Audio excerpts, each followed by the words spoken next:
Well, hello, Dayspring class. It's that time again. Welcome back to my kitchen this time. I will be running out this afternoon to a polity seminar with our residents out at Rivercrest, the campus out there. And it's an opportunity for me to be with them. So I wanted to get some work done, and I thought I'd record at home. Welcome to my kitchen. I am grateful for a beautiful weekend. I hope you enjoyed the weekend very much. The temperature has been such that I just like being outside. I hope you do as well. Now, as we move into Romans again, I would be greatly appreciative if you have not read Romans 14 and 15, 14:1 through 15:13 recently, I'd like to recommend that you do so before you go any further, just to refresh yourself on content, because I'm going to move through some things relatively quickly. We live in rather difficult, challenging times, don't we? With the passing of Ruth Bader Ginsburg over the weekend, we are going to see, I believe, the rhetoric of politic jump in volume fairly soon. I'm struck by the fact that while Ginsburg is an honored member of the court, many of us would view her as having mixed opinions about things, which is okay in its face, because there are differing opinions that she's going to have about things. And we're going to disagree with some and agree with others. There were many that I agreed with and many that I did not agree with. I'm struck by the cordiality she had with Antonin Scalia. I've known about that for years, actually.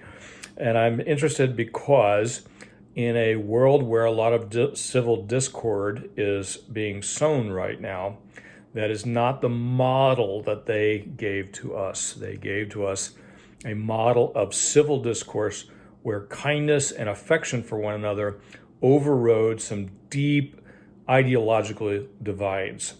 The necessity of being kind and civil is really important. Our brother Mark Ashton posted a Facebook posting yesterday related to the topic of abortion. I might not have counseled him to write about that one first. However, it is an important one, and we would be guilty of pastoral malpractice not to speak to those kinds of moral issues once in a while, and it matters that we do speak to them more than sometimes we do. Of course, his format on a Facebook posting is always going to be controversial, because he will get many supporting and he'll get a lot of pushback, and he has, I think I saw 150 comments on there. But the fact that he was in that particular context does not allow a lot of nuance and discussion. And so I would certainly encourage y'all to learn civility as we talk about these things. Now, I want to touch on a couple of broad issues here because I need to look at 14 and 15 together with you. As we return to it, I want to think that Paul has several agendas going on. But first of all, he's going to say it's important that we have convictions about things. And secondly, he's going to say it's important that we have compassion to people who have differing opinions. And third, he's going to say it matters that we make a contribution. Now, I intentionally chose CCC, conviction, compassion, and contribution for the good of the order here. But I want to keep those things in the background. Now, I want to accomplish three things in the rest of this video. One, I want to do a quick review of weak and strong. I'm going to do that fairly briefly. I want to look at a couple of overarching principles related to gray issues in the kingdom of God.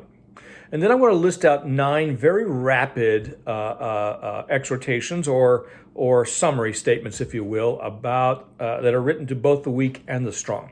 Paul is going to say some things directly to the strong, specifically, and some things specifically to the weak. And we're going to talk about them next time. But for this session, I want to look at the things that he has to say to both groups, the weak and the strong. So hang on for the ride here. We'll get there.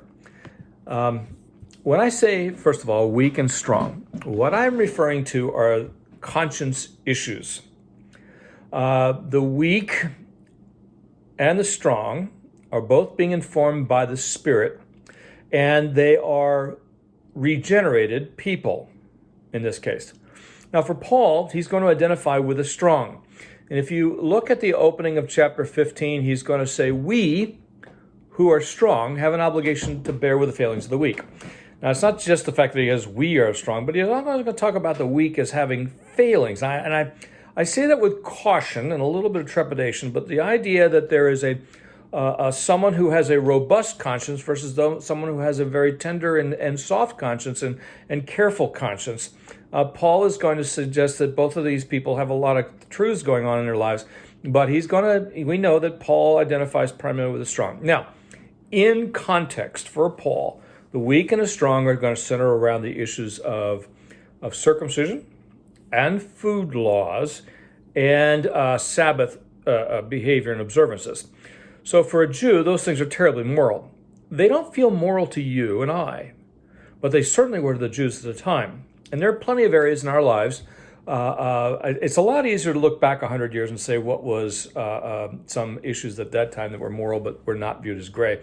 I keep thinking of mixed bathing because, quite frankly, 100 years ago, mixed bathing was anybody where you have men and women in the same pool or even the same lake, anybody who's in line of sight of the opposite sex in a swim outfit. That's why you look back and you kind of chuckle at what they wore. Paul is going to suggest that the weak and the strong need to be understood. The weak are not the same as those who are offended by behavior. And here's what I mean by that. Paul is not bothered by people who are offended because there are plenty of people who are not led into sin simply because they're offended. Paul is worried about the stumbling that takes place among those who could be led into sin because of immaturity. That's what this passage is fundamentally about. He's going to say the importance of having convictions really matters, but frankly, what really matters a lot is that we don't cause brothers and sisters to stumble. It's not that we don't cause people to be offended, because frankly, for Paul, offense needs courtesy and forgiveness and kindness. Paul's concern here is the stumbling of believers. So keep that in mind as we talk about it. Now, big picture then, if that's the first thing, second thing is just a couple general principles. I'm going to go through these quickly. Nothing in and of itself is unclean until someone thinks it's unclean. Now, you know as well as I do that there are psychopaths out there who don't think anything is bad or good. Paul understands that in regenerate people, those things are the case. But when he says in verse 14 of chapter 14, I know and am persuaded in the Lord that nothing is unclean in itself, but is unclean for anyone who thinks it's unclean. He's not talking about deeply moral issues. I don't get the right to sexual behavior with someone else's wife. That's not what he's getting at. But when it comes to issues that are truly clean and unclean, that's not a clean issue, by the way. That's a sin issue. But when there's clean and other clean issues, and identifying what is clean and what's sin is the challenge. Every culture, every age has to deal with this. So fundamentally, he starts with this idea that things are unclean because people view them as unclean, more so. And most of the areas that we have in life, which is most of our life, is lived around these gray issues. So he's pretty cautious here. Secondly, under this general principle issue, he's going to say the kingdom of God is not measured by such things as food and drink. So in 4:17, the kingdom of God is not a matter of eating and drinking, but of righteousness. The pursuit of righteousness and the pursuit of peace and the pursuit of joy that are product of the experiential product of the Spirit. I want to suggest that we have to be careful what we understand the kingdom is measured by. Now, very quickly, I would like to suggest 9 exhortations or principles that are given to both the strong and the weak. Next time we'll deal with them individually, but for now, just go with me. First thing is, and you heard it in the opening segment, verse 14, the second part of verse 14, is going to say, each man or woman should be fully convinced in his or her own mind. That is to say, God encourages us to pursue conviction matters. In other words, don't just sort of let them sit. Think them through, gain conviction, gain opinions about things. Each person is to have his or her own conviction and is to be held before the Lord. Which leads you to verse 6, because this is 14:6, the one who deserves the day, observes it to honor the Lord, the one who eats honors the Lord, the one who gives thanks to God, while the one who abstains honors the Lord, abstains in order to honor the Lord. Both the strong and the weak act so as to honor the Lord. Both get to live their lives before the Lord. So if each person has a conviction, number one. Number two, they are to live their lives before the Lord first of all. Thirdly, both belong to the master, which is to say, I get to treat people who disagree with me, who are in fact in servants to the Lord, as I would wish to be treated. That's a pretty heavy idea there. We both report to the Lord, which leads me to number four. We're both accountable. Both sides, strong and weak on all issues, are accountable to God with both our convictions and our actions. Number five, neither the weak nor the strong has the right to judge the other. Now, this is not an ultimate statement about judgment or correction. That's not Paul's point here. His point is rather to say we get to welcome one another, not judge them. So at the beginning of 14, as for the one who is weak, welcome him. Not to quarrel over his opinion, welcome him. One person believes this, another person believes that. Verse 3, let not the one who eats despise the one who abstains, and let not the one who abstains pass judgment on the one who eats. God has welcomed them both. So we're both accountable, and neither wants to judge the other. That's finally God's responsibility to take care of the judgment. Now, again, I recognize there's a corporate element here, and frankly, sometimes we have to make judgments on behalf of protection of others. I might protect my kids by removing them from a given situation for concerns, or I might decide that for the purpose of the holiness of the church that certain things need to happen at church discipline. That's not where Paul's going at here. This has to do with those gray areas and learning how to do that. Number 6 is both are to pursue the building up of the body. In other words, you don't just get a chance to have an opinion, but your contribution to one another is terribly important. How do I help build the community? What does it take to lift the community, not simply shove them into an opinion? Okay? I get to build up the body, not just my conviction. Number 7, ultimately, believers should be of one voice. Now, this is, I say this really carefully, and I hope you're hearing me more careful than I'm probably being. The ability to have one voice does not mean we all agree with one another. When we work with a boss and we come out of a meeting, I may have disagreed with my boss within that meeting, but when we represent that boss to another situation, we represent with one mind. We recognize that we have differences. Mark, for instance, has invited me to talk in front of our own staff related to some of the eschatological positions that he's taking, because there's some minor things where I might not agree with him. And he has welcomed it in that situation. We come together and share with one another, and that's respectable, and hopefully we respect one another. But ultimately, we are of the same mind. Jesus will return, and this time he's coming with judgment as well as reception and welcoming to those that are his. So differences of detail, but also learn to have one mind together. We ultimately are pulling in the same direction. Number 8, each is to accept the other believer just as he is. Christ does, so should we. The whole point of chapter 15, really, the first part of that is to focus on the Jew-Gentile issue. And again and again and again, the idea that a Jew is to accept the Gentile because he comes clean before God, if you will, and forgiven. So accepting. And finally, number 9, by living consistent with the Spirit, and I'm thinking 14, 17, and 18.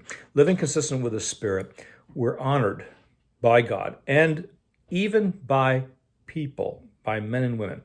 The kingdom of God is not a matter of eating and drinking, but of righteousness, so forth. Whoever thus serves in this fashion is acceptable to God. And this is fascinating. It says he's approved by men.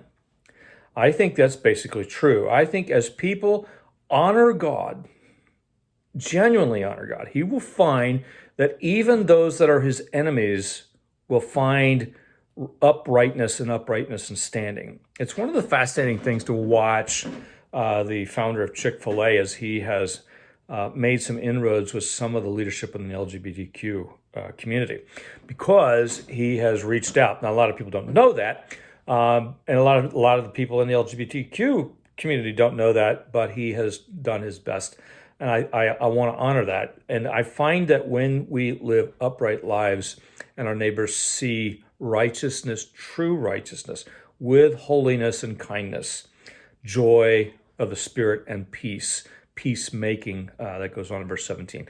I think we find that we are honored by many people around us. So what I suggest then is 9 things.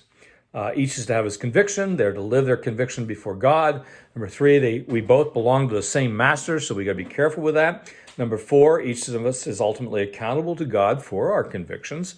5, neither is to judge the other. Ultimately, that's God's job, and by the Spirit to lead us into behavior. Number 6, both are to pursue the building up of the body, not one's personal convictions. Number 7, ultimately believers should be of one voice together, ultimately all pulling in the same direction, even with disagreements and differences. The society at large knows about differences. When we can unify under Christ with all those differences, then we find things happening. Each is to accept, number 8, the way believer just the way he is, and number 9, when we live consistent with the Spirit, God honors the people of God, and we find that non-believers often honor us as well. Next time, we're going to talk more about specific injunctions to the strong, specific injunctions to the weak, and then we'll wrap up with that with chapter 14 and 15. Thanks for your time. We'll talk to you again soon.